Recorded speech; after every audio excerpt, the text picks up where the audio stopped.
Acción. ¿Qué tal? Muchas gracias por ver este video donde presentamos el sistema educativo Clearview. Somos unas escuelas nuevas en México que tenemos un sistema educativo totalmente diferente y les vamos a platicar ahorita un poquito de ellas para que puedan conocernos. Por principio les voy a contar que la iniciativa de poner una escuela nueva y diferente fue una iniciativa que nació por la necesidad de poner a nuestros propios hijos en algo diferente, algo que esperábamos funcionara mucho mejor de lo que está funcionando ahorita el sistema educativo en México y en general en el mundo. Todos los países del mundo están ahorita llevando un proceso de reforma en la educación. México también, de hecho, pues últimamente ha habido algunos tropiezos en estas reformas en México, pero es una tendencia en el mundo el querer modificar la educación. ¿Por qué se quiere modificar la educación? Porque las circunstancias han cambiado muchísimo desde que nosotros éramos chicos hasta ahorita. Las generaciones que están entrando ahorita a las universidades están entrando en una situación difícil. Muchas de estas generaciones, muchos de estos niños vienen más mal preparados de lo que venían hace años. Y la pregunta es muy interesante y es ¿por qué? ¿Por qué vienen estos niños más mal preparados o con menos habilidades que antes? ¿Y por qué vimos nosotros esta necesidad de hacer algo diferente?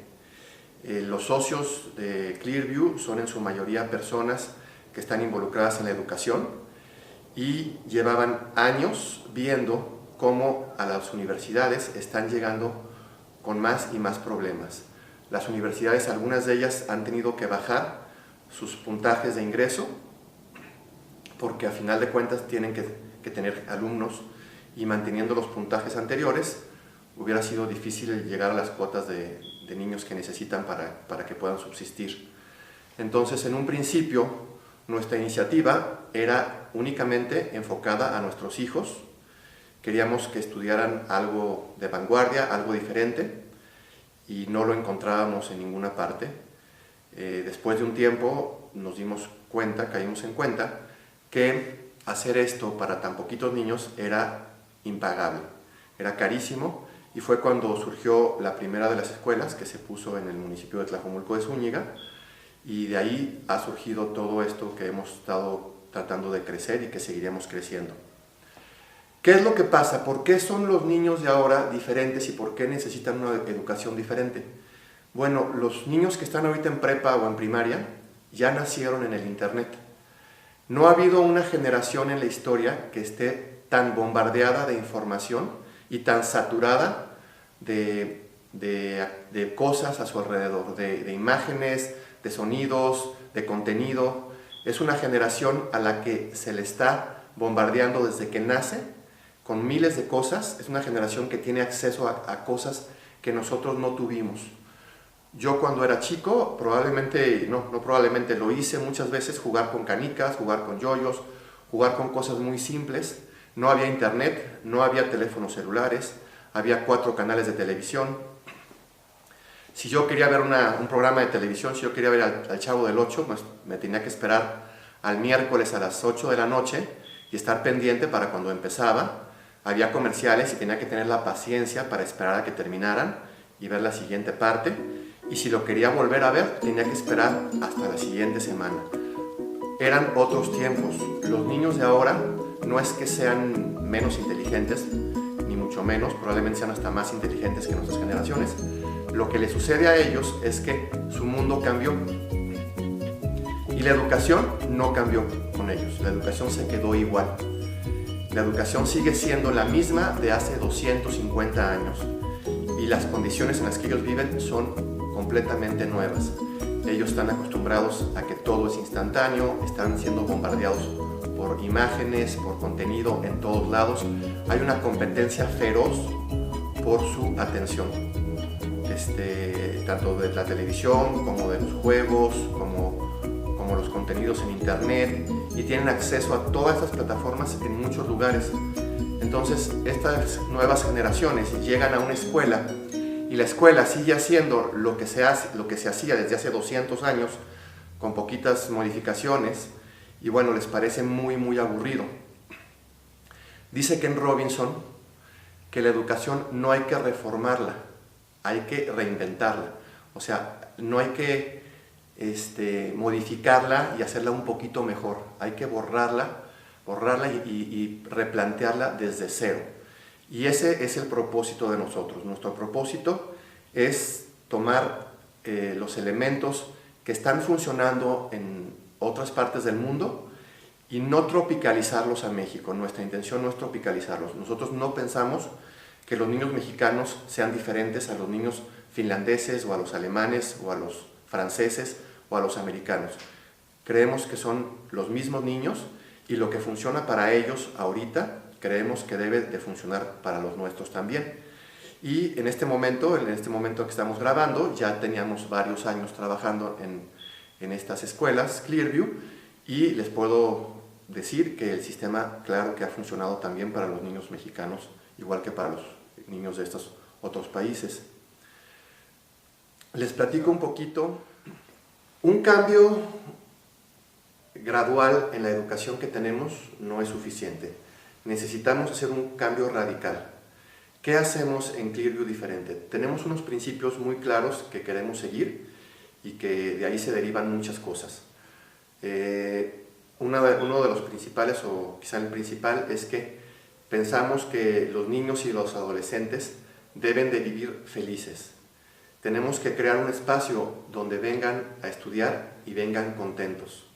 Una persona que no va contenta a su trabajo, difícilmente va a ser una persona productiva. De la misma manera, un niño que no viene contento a estudiar, difícilmente va a poder estudiar. Otro de los principios que manejamos nosotros y que es importantísimo para este sistema educativo es la creatividad. Creo que todos los expertos en educación en el mundo coinciden en lo siguiente. En el futuro, la habilidad más importante que tiene que tener tu hijo es creatividad. Hasta hace unos años, el tener un título universitario podía ser una garantía de éxito en la vida, en diferentes medidas, pero una garantía de éxito. Bueno, es importante que les diga que otro principio que tenemos nosotros, y es muy importante, es el de que queremos que estos niños tengan una vida mejor o igual que la que tuvieron con sus papás. Para nosotros es muy importante que los niños aprendan a subsistir y puedan tener un nivel de vida bueno. Es algo importante para nosotros. Quizá haya alguna escuela que se dedique a formar los mejores matemáticos o los mejores biólogos del mundo. Nuestra intención no es necesariamente esta. Nosotros queremos formar niños que de adultos sean personas productivas y personas que tengan un nivel de vida igual o mejor que el que tuvieron en su casa. Entonces, bueno, hasta hace poco tiempo esto lo podía lograr un papá dándole una carrera universitaria a su hijo. Durante mucho tiempo una carrera universitaria era esta garantía de este grado de éxito en la vida. Les voy a poner un ejemplo. Mi abuelo estudió en Estados Unidos, tuvo la suerte de poder ir a Estados Unidos a estudiar en los 30s. Estudió en Cornell, estudió contabilidad. Una carrera que hoy en día es muy simple, digo, no es una carrera sorprendente, no se hacen viajes a la luna gracias a la contabilidad, pero en aquel entonces el hecho de tener una carrera de contador le permitió tener un trabajo en el Banco de México, tener una casa en el Pedregal, tener 9 hijos y sacarlos a todos adelante. Esto lo vieron mucha gente en el mundo, vieron la gran bondad que era tener una carrera universitaria y muchas familias empezaron a ahorrar para mandar a sus hijos a estudiar la carrera. Y muchos países se dieron cuenta que la gente que tenía una carrera universitaria era muy productiva y se generaba una clase media muy valiosa, y entonces empezaron a construir universidades, la iniciativa privada lo empezó a hacer también, y se dio este boom gigantesco en todo el mundo de formar universitarios. Todo fue muy bien, pero resulta que a tus hijos ya les cambió también el mundo en este sentido. Ahorita hay demasiados universitarios en el mundo, hay demasiadas universidades. Entre el 2010 y el 2030 se gradúan más personas de carrera que en toda la historia del mundo combinado. ¿Qué quiere decir esto en términos prácticos para tus hijos? Bueno, ¿qué pasa cuando hay mucho tomate o cuando hay mucho limón? ¿Qué pasa con su precio?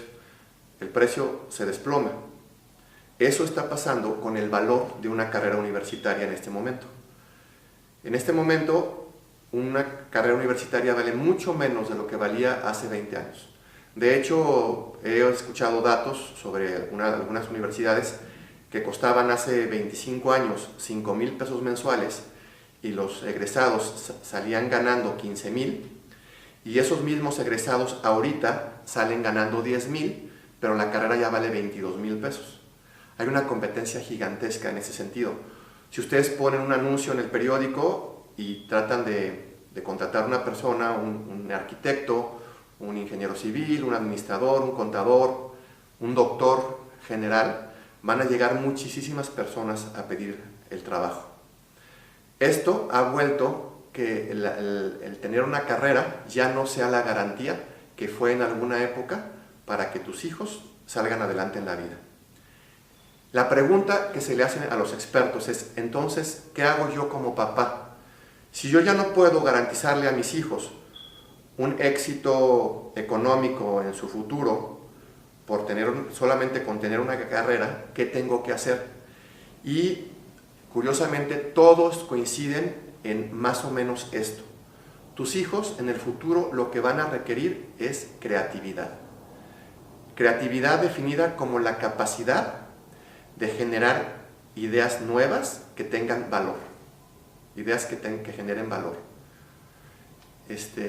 Y esa habilidad, esa creatividad, esa capacidad de crear ideas nuevas es también una de las cosas que trabajamos mucho aquí en Clearview nosotros. Nos enfocamos mucho en generar esa creatividad. Pensamiento divergente. Hay por ahí algún estudio de pensamiento divergente que me parece muy notorio. El pensamiento divergente es la capacidad de encontrar diferentes soluciones a la misma pregunta o diferentes preguntas a la misma respuesta, ¿no? Es la capacidad de ver muchas opciones en la vida y es algo que se puede medir, que hay test para medirlo. No es lo mismo que la creatividad, pero es una precondición para la creatividad y hay mucha relación entre creatividad y pensamiento divergente. Y lo que me llama la atención de estos estudios de pensamiento divergente es lo siguiente. Cuando se le han hecho a niños de kinder, se ha encontrado que la gran mayoría de los niños de kinder son altamente divergentes, altamente creativos. Se pueden considerar genios creativos la mayoría de los niños de kinder. Y lo que se han dado cuenta es que al pasar los años y al pasar por la educación tradicional, esta creatividad o esta divergencia se va perdiendo en lugar de irse adquiriendo. Entonces, algo estamos haciendo mal en el sistema educativo, que en lugar de generar creatividad, la estamos destruyendo. Y los expertos coinciden en que los buenos trabajos del futuro y las grandes oportunidades cuando tu hijo crezca serán para la gente que tenga esta capacidad de encontrar soluciones nuevas a problemas nuevos o a problemas antiguos, generar ideas nuevas y de valor. ¿Por qué está esta situación importante ahora y no era tan importante antes? Bueno, vivimos en un mundo que viene a llenarse de computadoras y de robots. Todas las tareas que se puedan automatizar, se van a automatizar cuando tus hijos crezcan. Todo lo que pueda hacer un robot, lo estará haciendo un robot cuando tus hijos crezcan. Hay ciertas cosas que no pueden hacer las máquinas. Me encanta una plática que da Jack Ma, el dueño de Alibaba. Le entregan un doctorado honoris causa en Hong Kong y recibiéndolo, es muy elocuente ese señor, habla un poquito de educación y dice, dejemos de enseñarle a los niños a hacer las cosas que las máquinas pueden hacer, porque esas cosas que las máquinas las pueden hacer, las van a hacer las máquinas. Hubo una época en la historia del mundo en que conocer datos memorizables era muy valioso. No había internet, había pocos libros y el que sabía historia o el que sabía geografía o el que sabía muchos datos era una persona valiosa para la sociedad. En este momento, cualquier adolescente sabe que cualquiera de estos datos los puede encontrar en un teléfono celular en 3 minutos. Y en un futuro este valor se va a reducir a cero. Lo que va a valer es la capacidad de hacer estas cosas que las máquinas ya no pueden hacer, que es creatividad, es relaciones, es conectividad, es trabajo en equipo, todas estas cuestiones más blandas que hasta hace poco eran consideradas menos importantes, pero que todos los expertos ahora coinciden en que serán las más importantes cuando tus hijos crezcan. Entonces, bueno, tenemos un énfasis en trabajar estas actividades aquí en la escuela. Acción. ¿Cómo desarrollamos estas habilidades en Clearview? Bueno, ya vamos a pasar a ser más específicos. En Clearview tenemos 5 materias básicas que los niños, desde los más chiquitos hasta los más grandes, van a ver siempre. Es decir, nunca dejan de tener estas materias. La primera de la que quiero hablar, que es de mis favoritas, es la lectoescritura. Como su nombre lo dice, en esta clase queremos que los niños aprendan a leer y a escribir.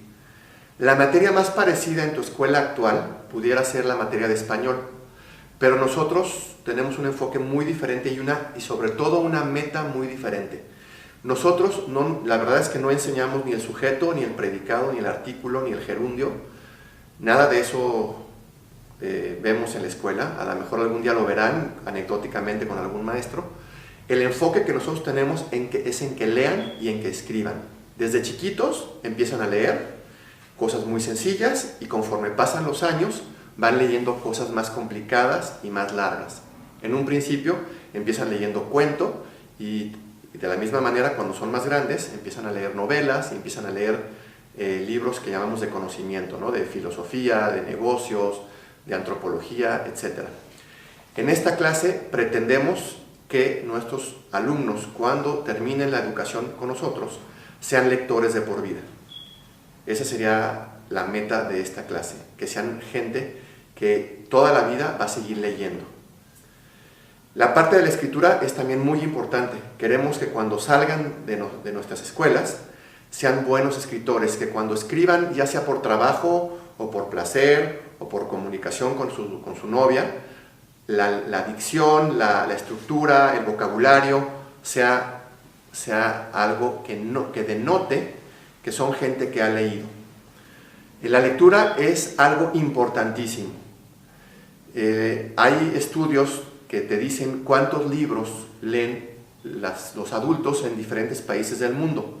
Empezando con Europa, que leen en todos los países europeos regularmente son más de 10 libros por año, algunos hasta 17 libros por año. Y tenemos pues, situaciones como la de México, donde el número de libros, dependiendo del estudio que leas, va entre medio libro y 1,5 libros al año. Yo creo que 1,5 libros ya es bastante inflado. Somos un país que no lee. Y casualmente, cuando tú ves la lista de los países que leen y cuánto leen, pudieras, si tú dejaras de ver que estás hablando de lectura, podrías pensar que es una lista que está separando países avanzados de países subdesarrollados. Es también muy tajante ver cómo los países con más éxito, con mejor nivel de vida, son países que casualmente leen. ¿Hay alguna conexión? No es la única conexión, pero una de las conexiones que hay es en este sentido también. Entonces, con nosotros, los niños y niñas que estudien con nosotros van a leer y escribir todo el tiempo. Empezarán leyendo mucho en la escuela y terminarán leyendo solamente en su casa. Pero la lectura va a estar presente todo el tiempo y es algo en lo que insistimos mucho. Es algo que nos cuesta mucho trabajo porque la gran mayoría de nuestros alumnos le estamos pidiendo que hagan algo que no ven en su casa. Entonces resulta algo con lo que batallamos bastante, pero bueno, hemos sido exitosos y lo estamos logrando y lo hemos logrado en muchas instancias ya. Esta clase la dirige un escritor, no la dirige un todólogo, no la dirige un maestro de primaria o de secundaria que puede dar matemáticas, que puede dar ciencias naturales, que puede dar civismo o puede dar historia. Nosotros tenemos una persona que se dedica a leer y a escribir en su vida. Es lo que él ama, es lo que esta persona quiere hacer en su vida y es la persona más indicada para transmitirle a estos niños el amor por esta habilidad de leer y escribir. Y bueno, más adelante les platicaré qué tan importante es para las universidades el saber que tu hijo es bueno en esta habilidad. La segunda clase básica que tenemos en la escuela sería las matemáticas. Las matemáticas son muy importantes para el desarrollo intelectual de cualquier persona. Yo soy ingeniero y les puedo decir que después de que me gradué de ingeniería, nunca jamás volví a utilizarlas. Nunca he tenido que resolver una ecuación compleja para mi trabajo. Y eso le va a pasar a la mayoría de los ingenieros. Imagínense al resto de las personas, las que no son ingenieras. Pues menos las van a utilizar, ¿no? Ahorita ya las matemáticas avanzadas casi nadie las utiliza. Un calculista hace 30 años tenía que hacer los cálculos. Ahorita un calculista tiene un software que hace todo el trabajo por él. Entonces, ¿por qué es tan importante hacer matemáticas? Porque las matemáticas son un gimnasio para el cerebro. Las matemáticas desarrollan al cerebro como un músculo. Se creía en algún momento que el coeficiente intelectual de una persona estaba definido de nacimiento, que tú nacías con una capacidad intelectual X y que esa iba a ser, con esa ibas a contar el resto de tu vida. Y ya se ha demostrado a través de scans del cerebro que hay ciertas actividades que modifican físicamente el cerebro. Una de ellas es las matemáticas. Las matemáticas pueden cambiar la fisionomía del cerebro, pueden modificar el cerebro y te pueden hacer de alguna manera muy simple, más inteligente. Entonces es por esto que es muy importante trabajar las matemáticas desde chicos y trabajarlas durante mucho tiempo. Y muy bien trabajadas también. ¿Qué utilizamos nosotros para las matemáticas? Acción. Es probable que tu hijo o hija nunca utilice matemáticas avanzadas, que las matemáticas que utilice en su vida de adulto sean las que vio en la primaria o empezando la secundaria, que con ese nivel de matemáticas pueda resolver sus problemas matemáticos de su vida y no necesite más. Pero el ser un muy buen matemático le va a permitir todos los demás problemas de la vida verlos con más claridad y poderlos resolver de una manera más objetiva, más rápida y más limpia. El desarrollo intelectual que proveen las matemáticas le va a caer a todos los ámbitos de su vida, le va a desbordar a todo lo que haga en su vida y es por eso que es muy importante que se trabaje intensamente en esta habilidad matemática. Nosotros utilizamos una plataforma de matemáticas que se llama Khan Academy. Les voy a platicar un poquito qué es lo que hace Khan Academy y por qué la consideramos nosotros y mucha gente en el mundo como el mejor sistema para aprender matemáticas que existe. Y les voy a platicar un poquito de la historia de Khan. El señor Khan, un egresado del MIT, pakistaní-americano, trabajaba en venta y compra de acciones en Wall Street, en Nueva York. Para los que no saben, Wall Street se roba el talento de todo el mundo y de todos los ámbitos. Puede haber un matemático brillante trabajando en Wall Street, así como un psicólogo brillante trabajando en Wall Street. Tienen el dinero para pagarle a la gente más talentosa y que los ayude a adivinar si la bolsa va para arriba o va para abajo. Bueno, este señor Khan trabajaba en esto de acciones y en cierto momento unas parientes suyas le piden ayuda en matemáticas, le dicen, explícame matemáticas. Explicar matemáticas por teléfono o por carta, pues resulta imposible, ¿no? Entonces se le ocurre grabarse, así como estoy grabando yo ahorita, y bueno, él lo empezó sin ayuda, se le ocurre grabarse explicando las matemáticas con un pequeño pizarrón, hablando y escribiendo las ecuaciones. Y a sus parientes les resulta hermosísimo esta forma de explicar las matemáticas. El señor Khan tiene una habilidad natural para explicar las matemáticas que yo nunca he visto en mi vida. A mí me encantan las matemáticas y nunca he visto a alguien explicarlas de una manera tan fácil de entender como él. Entonces les empiezo a subir videos a YouTube porque seguramente los trató de mandar por correo y es muy complejo y muy difícil mandar un video muy largo por correo, se le ocurre abrir una cuenta de YouTube, sube el video ahí y ahí sus parientes lo empiezan a ver este video. Y le sube otro, y le sube otro, y resulta que se empiezan a volver virales sus videos, empiezan a verlos gente de todo el mundo y lo empiezan a felicitar por su manera de explicar estos temas numéricos, matemáticos. Y llega un momento en que le hablan, cuentan, yo no sé, es lo que cuentan, que le hablan de Microsoft y le dicen, oiga, ¿sabe usted quién es su fan número 1? Y él dice, bueno, pues no lo puedo asegurar, yo sé que hay un tal Bill Gates que comenta mis videos, pero yo no sé si es un Bill Gates de Arkansas o es el Bill Gates de Microsoft. No, pues es mi jefe y le encantan, él utiliza sus videos para enseñar las matemáticas a sus hijos y quisiera conocerlo. Y bueno, de ahí se hace una relación y Bill Gates, junto con algunos otros de sus amigos ultra ricos, acaban fondeando lo que hoy en día es Khan Academy. Yo la primera vez que escuché de Khan Academy fue en el 2008, me parece, en un programa de 60 minutos, donde estaban probándolo como un programa piloto en algunas escuelas de San Francisco, y el tema del reportaje era cómo se sorprendían ellos que a los niños les dejaban de tarea hacer 30 minutos de Khan Academy y los niños estaban haciendo 1 hora o 2 horas de Khan, estaban haciendo más de lo que se les pedía. Bueno, ¿qué hace Khan Academy padrísimo que a nosotros nos encanta? Primer cosa, Khan Academy es un maestro para cada niño. En la escuela tradicional se asume que los 10 o 20 o 30 niños que están en la clase de matemáticas, todos saben las mismas matemáticas, están al mismo nivel y todos aprenden a la misma velocidad. Es una asunción básica del sistema, que si no se cumple, no funciona bien. Y en la vida práctica nunca se cumple, porque ni aprenden a la misma velocidad, ni saben todos lo mismo. Khan Academy es un maestro individual para cada profesor. ¿Y por qué la escuela tradicional no tiene un maestro individual para cada profesor? Bueno, pues es carísimo, no se puede.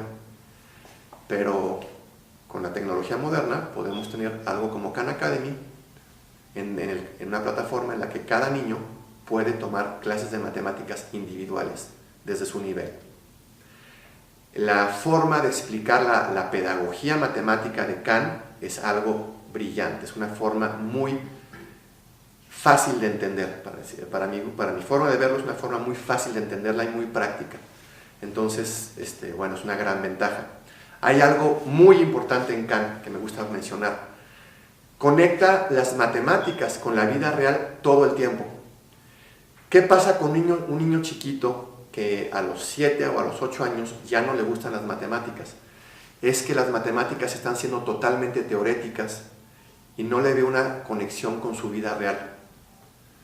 Khan siempre conecta las matemáticas con la vida real, así sea en los temas más básicos de niños de 6 años o en los temas más avanzados de cálculo multivariable, siempre hay una conexión. Y es importantísimo porque en ese momento las matemáticas se vuelven reales. Yo resolví miles, o no sé si miles, a lo mejor miles de ecuaciones cuando estudié ingeniería. A mí desgraciadamente no me enseñaron bien a plantear esas ecuaciones. En algún momento las sabía resolver, pero de nada sirve las matemáticas si no las sabes plantear. Y Khan hace ese esfuerzo extra porque los niños siempre conecten las matemáticas teóricas con una aplicación a la vida real. Y es especialmente bueno en los niños chiquitos, porque esto hace que sea real para ellos y que genere un interés que no se genera de otra manera. Tengo una anécdota muy padre que a veces cuento. Cuando íbamos a arrancar la primera escuela ya al público, había una mamá que ya estaba inscrita y un día me llama, venía manejando y me llama desde el carro, me pone en el speaker y estábamos platicando algún tema de la escuela, faltaban 4 meses para que su niña entrara, y me dice, me urge que entre ya a la escuela porque está muy mal en matemáticas. Esta niña tenía 7 años en ese momento, iba en primero o en segundo de primaria, no recuerdo. Y le digo, bueno, pues no te esperes, o sea, faltan todavía un rato, pon a tu hija a hacer matemáticas en la tarde. Le mete la CAN y haz que se ponga a hacer matemáticas en CAN de una vez. Y la niña escuchó, venía en el asiento de atrás, y recuerdo perfectamente que le dijo, mamá, ni creas, yo no voy a hacer matemáticas en la tarde, las odio y soy malísima para las matemáticas, así que ni pienses que en las tardes voy a estar haciendo matemáticas. Me llama mucho la atención que una niña de 7 años piense que no puede aprender matemáticas o que no es buena para matemáticas. Pudiera yo concederle a una persona que esté viendo cálculo diferencial, que diga, ¿sabes qué? Yo el cálculo no es para mí. Pero lo que está aprendiendo una niña a los 7 años es algo que obviamente va a aprender y que cualquier persona puede aprender sin ningún problema. Entonces el problema no son las matemáticas, el problema es la forma de enseñar las matemáticas. Y eso es algo que resuelve CAN muy bien. Crea esa conexión, crea un dinamismo muy interesante. En CAN las clases no son las clases típicas donde hay una persona que habla y habla, el niño apunta, y luego en algún momento posterior, regularmente en la tarde, haciendo tarea, practica. CAN explica en unos videos que tiene, muy sencillos, muy inteligentes, y después pone a los alumnos a practicar. Entonces es un método muy activo. Cada 2 o 3 minutos viene una pregunta de CAN hacia el alumno la tiene que responder, y esto genera un aprendizaje constante. Es mucho más cansado para estos niños CAN que una clase tradicional, porque tienen que involucrarse todo el tiempo. Si se dejan de involucrar, se pierde el avance y empieza a pitarle al maestro, supervisor del aula, le empieza a pitar que un niño no está avanzando, y empieza a haber una acción correctora para que el niño siga trabajando. Entonces es más cansado, pero obviamente es mucho más efectivo. Hay otro aspecto que hace CAN padrísimo, que les quiero explicar. Nosotros en la escuela no tenemos exámenes, pero internamente CAN tiene unos retos de dominio donde determina si el alumno está preparado para seguir adelante. Son unos pequeños exámenes internos. Esos exámenes internos en la escuela de sus hijos, probablemente cuando ellos toman un examen de matemáticas, en la gran mayoría de las escuelas con 6 avanzan al siguiente año escolar, algunas con 7, no sé, habrá alguna que con 8. En CAN solo se avanza con 100 cerrados. No se puede avanzar con un solo error en alguna de esas pruebas internas. ¿Y por qué? Es algo bien interesante que les quiero platicar. Las matemáticas, dice el señor CAN, son como construir, podemos hacer una analogía donde comparemos el aprender matemáticas con construir un edificio. Y ahora vamos a hablar del edificio y regresamos a las matemáticas. Yo tengo unos planos de un edificio y lo estoy construyendo, y mis planos dice que tienen que tener el primer piso 100 columnas. Es lo que dice mi calculista, dice que yo tengo que poner 100 columnas en el primer piso. Si yo fuera una escuela tradicional o un inspector de edificios tradicional, podría venir y decirle al constructor, a ver, te vengo a hacer un examen o inspección y quiero ver cuántas de esas columnas tienes construidas. Y a lo mejor llegan a mi edificio y tengo 85 columnas terminadas. Me va a decir, muy bien, adelante. La calificación mínima es 60, con 60 te iba a dejar avanzar, pero tienes 85, adelante. Vete al primer piso y empieza a construir el primer piso. Y a lo mejor el siguiente mes llovió mucho, yo estuve enfermo, no sé, pasó algo, y yo nada más tuve que tener, de las 100 columnas que tiene el edificio, nomás pude poner 67. Y bueno, me va a lo mejor a regañar el inspector, me va a decir, oye, muy mal, bajaste tu desempeño, pero bueno, 60 es el mínimo, adelante. Cada vez que tú tienes un 60, un 70, un 80, un 90, lo que quiere decir es que hay un 10, un 20, un 30 o un 40% del tema que no aprendiste. Entonces es muy obvio que si estás construyendo un edificio, tú no vas a avanzar al segundo piso si te faltan 20 columnas o 10 o una. Ni con una columna menos avanzarías al segundo piso. Entonces, ¿por qué lo hacemos en matemáticas? En matemáticas pasa lo mismo. Si tú dejas avanzar a los alumnos en matemáticas, sin tener el 100% de dominio del tema inicial, va a llegar un momento en que más adelante, no el mes que sigue, ni el que sigue, pero a lo mejor dentro de 10 o 20 o 30 meses,